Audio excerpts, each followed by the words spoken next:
médiateurs, les Américains, vous savez, on entendait exactement le même genre d'affirmation lorsque, en 1948, le département d'État disait au président Truman à l'époque, il faut surtout pas reconnaître Israël parce que ça va mettre de l'huile sur le feu, ça va embraser la région. Le département d'État à l'époque était contre la reconnaissance de l'indépendance d'Israël. C'est uniquement la décision personnelle du président. Les Russes étaient pour et Truman est allé contre l'avis du département d'État. Donc si on applique ce raisonnement, on peut l'appliquer en arrière et Truman n'aurait jamais reconnu Israël. Mais après cette logique. Je réponds à la question, je vous ai pas interrompu. En ce qui concerne le statut de Jérusalem, il y a quand même là une anomalie. Ça fait quand même 70 ans que Israël est indépendant.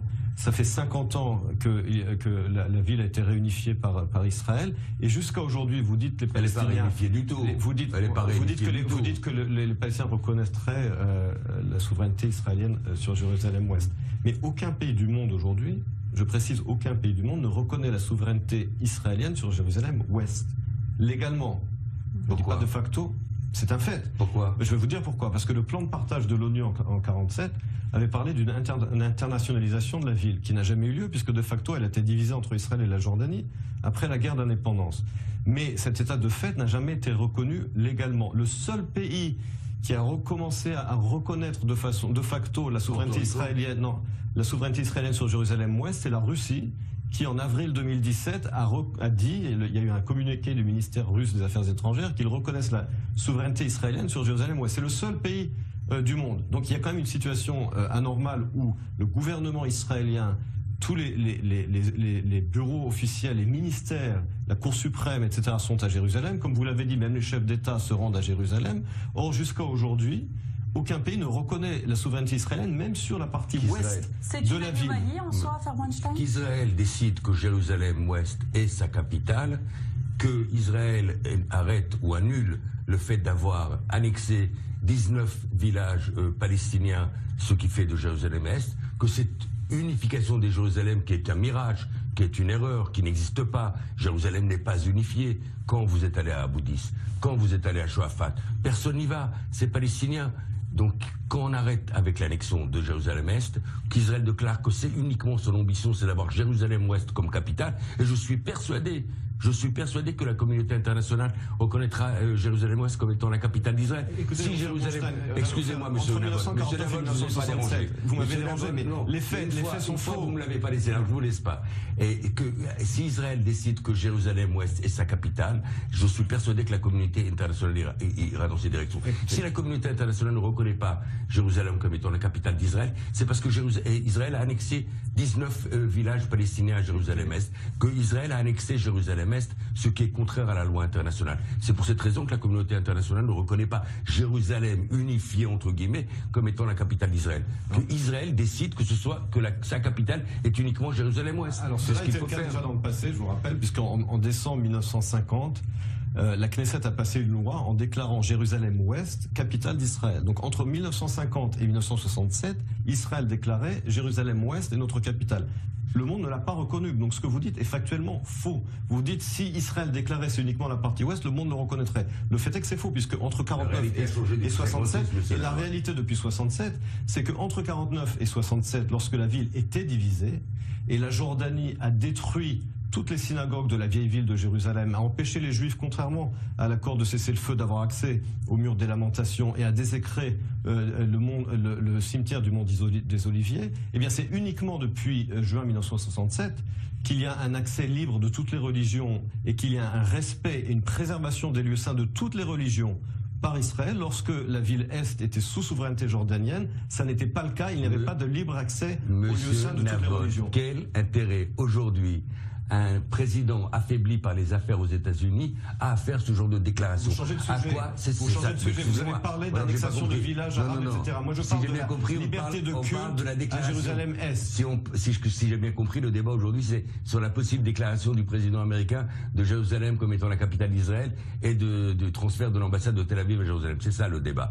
Quel intérêt aujourd'hui on a, alors que vous-même vous l'avez dit, la région est en train de traverser une période très difficile, d'ajouter de l'huile sur le feu? Qu'est-ce que ça change? Alors, je vais vous dire en quoi ça va aider les Israéliens, les pays de la région à être apaisés? Ça va aider les extrémistes Et ça va encore pire. Vous m'avez posé une Au lieu, question. oui, mais pire. Au lieu d'avoir l'attention qu'on doit avoir sur ce qui se passe en Syrie, ce qui se passe en Jordanie, ce qui se passe au Liban, ce qui se passe dans la région, encore une fois, toute l'attention va être autour de cette déclaration et ça va provoquer de la violence. Les amis des États-Unis le préviennent. Les Européens, les Français demandent aux Américains, soyez responsables. Alors, je vais vous expliquer pourquoi c'est exactement le contraire.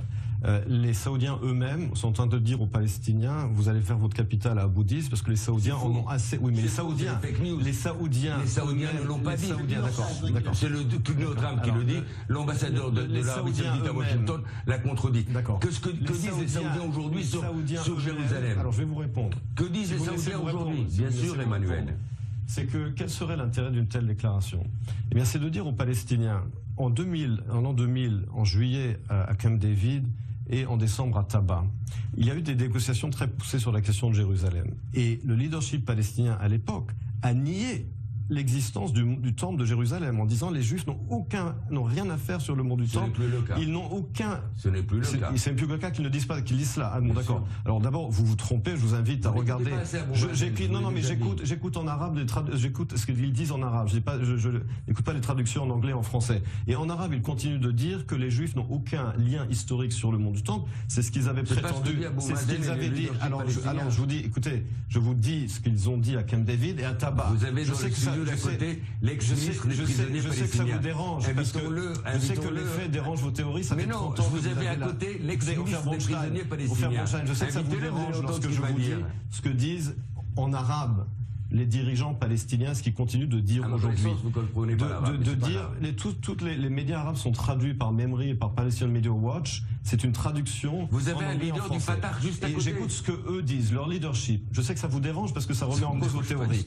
Alors, le message pour dire ce que j'étais en train de dire, serait de dire aux Palestiniens, votre déni des faits historiques, votre déni vis-à-vis du judaïsme, on ne peut pas arriver à un accord si vous niez les faits historiques. Les Juifs, eux, ne nient pas le lien des musulmans au mont du Temple. Les musulmans, eux, nient le lien des Juifs. Et on ne peut pas arriver à un accord s'il y a un tel déni de la réalité. Et le message serait de dire aux Palestiniens, eh bien, tant que vous dénierez cette réalité, il y aura un prix. Je n'ai pas terminé.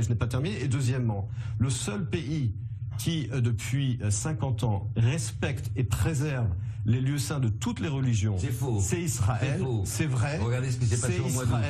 Et par conséquent, c'est le pays qui doit être responsable.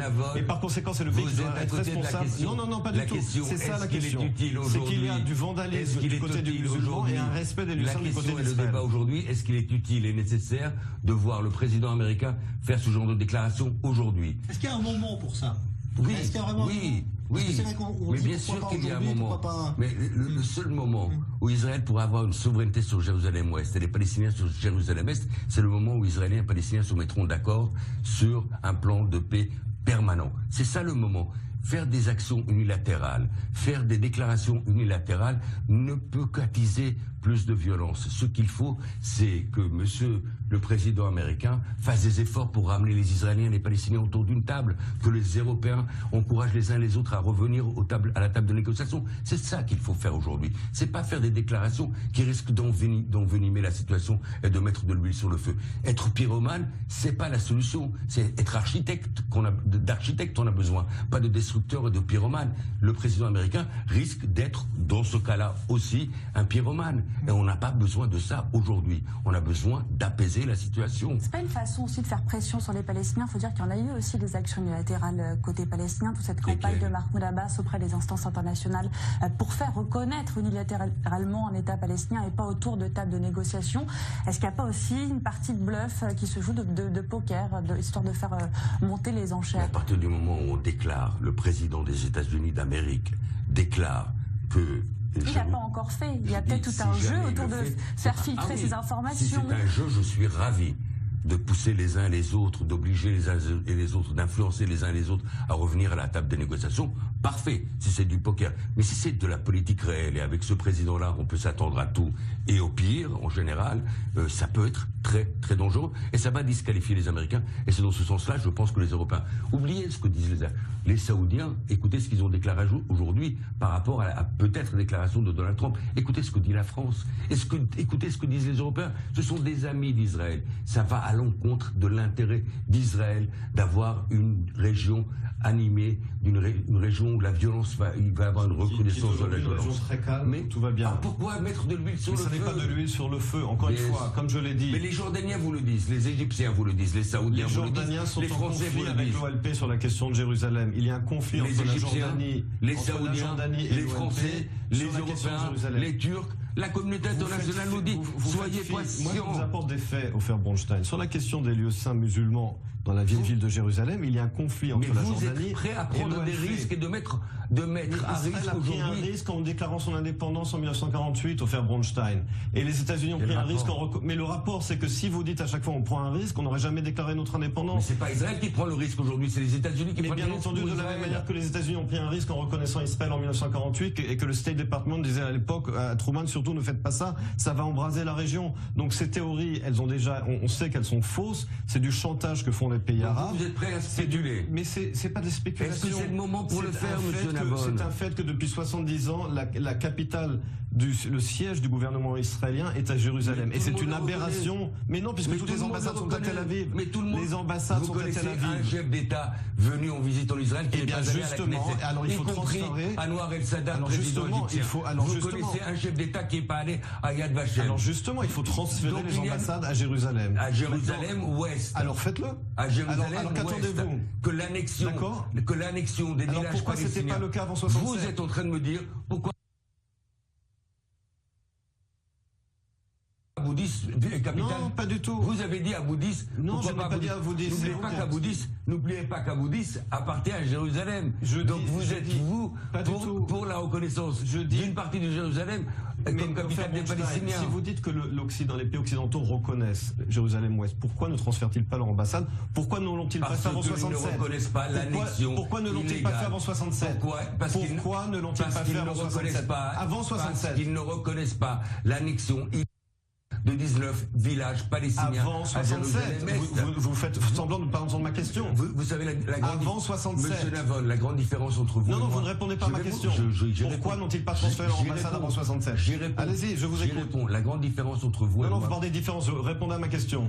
La grande différence entre vous et moi, monsieur Navon, c'est que vous regardez que le passé et moi j'essaie d'avoir je regarde les faits. Vous vivez dans un monde parallèle. Et le passé. Je regarde les faits. Moi j'essaie de donner espoir aux jeunes Israéliens et aux jeunes Palestiniens pour avoir un lendemain meilleur. Parce que vous êtes un illusionniste, Ofer Bronstein, et moi je regarde la réalité. Mais Israël est né d'une illusion. On va attendre si la décision